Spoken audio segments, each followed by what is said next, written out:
ACCA के सभी exams qualify कर लेने के बाद, पास कर लेने के बाद आप ACCA एफिलिएट बन जाते हैं।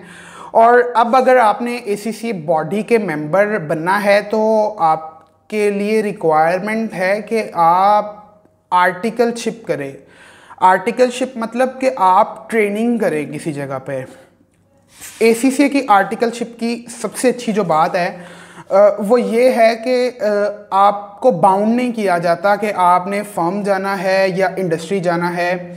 आप किसी भी जगह जब जॉब कर लें तो वो जो पहले 3 साल आपकी जॉब के होते हैं वो आर्टिकलशिप कंसिडर किए जाते हैं, वो अप्रेंटिसशिप जो है उसको कंसिडर किया जाता है। अब अगर हम बात कर लें कि क्या आप ड्यूरिंग दीज 3 ईयर्स अपनी ऑर्गेनाइजेशन, फॉर्म, इंडस्ट्री स्विच कर सकते हैं, तो यस आप कर सकते हैं। आप अपनी जो इंडस्ट्री है या अपनी जो फर्म है या अगर आप किसी कंपनी में काम कर रहे हैं तो आप उसे स्विच कर सकते हैं। लाइक आप ऐसे भी कर सकते हैं कि आप 6 माह एक जगह काम करें, उसके बाद 6 माह किसी दूसरी जगह काम कर लें, 1 साल कहीं काम कर लें और 1 साल कहीं और काम कर लें, या 3 साल एक ही जगह पे काम कर लें। ये सारे के सारे कम्बिनेशंस आपके पास अवेलेबल हैं ACCA। लेकिन ACCA बॉडी ने जो ये फ्री हैंड आपको दे रखा है कि आप अपनी ऑर्गेनाइजेशन, फॉर्म, इंडस्ट्री या जहाँ भी आप किसी कंपनी में भी काम कर रहे हैं तो आप उसको स्विच ओवर कर सकते हैं। इसका एक नुकसान भी है। इसका जो नुकसान है वो ये है कि ज़्यादातर जो फर्म्स हैं, जो इंडस्ट्रीज़ हैं या कंपनीज़ हैं, वो आपको हायर नहीं करती आर्टिकलशिप के लिए, क्योंकि उनको पता होता है कि जैसे ही आपको किसी जगह कोई बेहतर अपॉर्चुनिटी मिलेगी तो आप स्विच कर जाएंगे। इस वजह से आपको आर्टिकलशिप अपॉर्चुनिटीज़ फाइंड आउट करने में काफ़ी डिफ़िकल्टी होती है।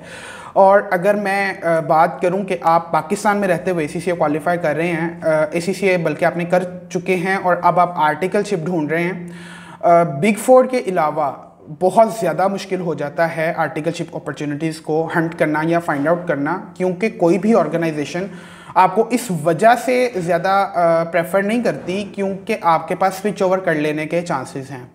ज़्यादातर जो कंपनीज़ होती हैं या फर्म्स होती हैं फिर वो आपके साथ एक 2 साल का या 3 साल का कॉन्ट्रैक्ट करते हैं, जिसके मुताबिक आप 2 या 3 साल से पहले जो भी उस कॉन्ट्रैक्ट के अंदर लिखा हो उससे पहले आप स्विच ओवर नहीं कर सकते।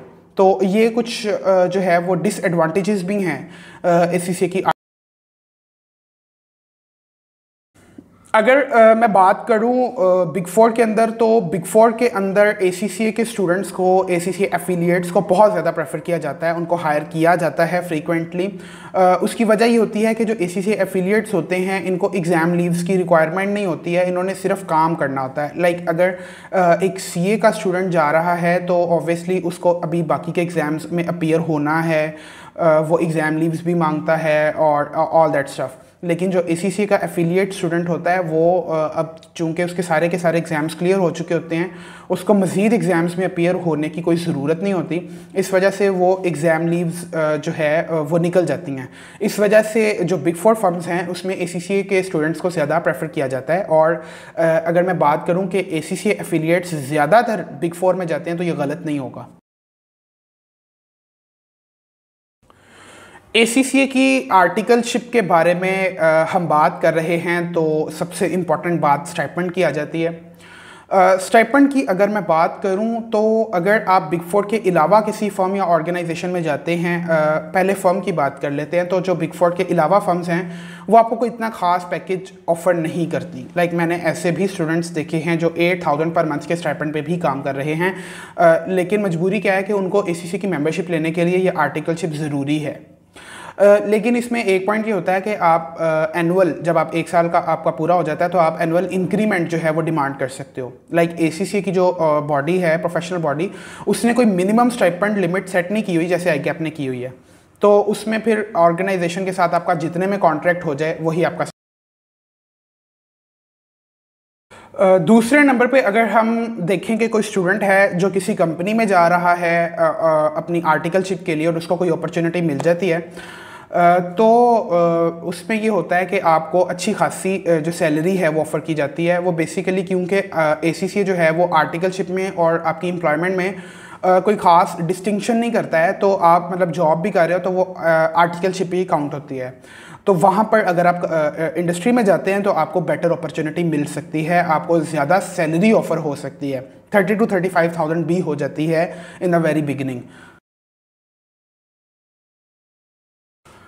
अगर हम बिग फोर की बात कर लें तो जो बिग फोर फर्म्स हैं वो ऑब्वियसली हायर करती हैं ACCA के स्टूडेंट्स को, और उनको प्रेफरेबली हायर करती हैं।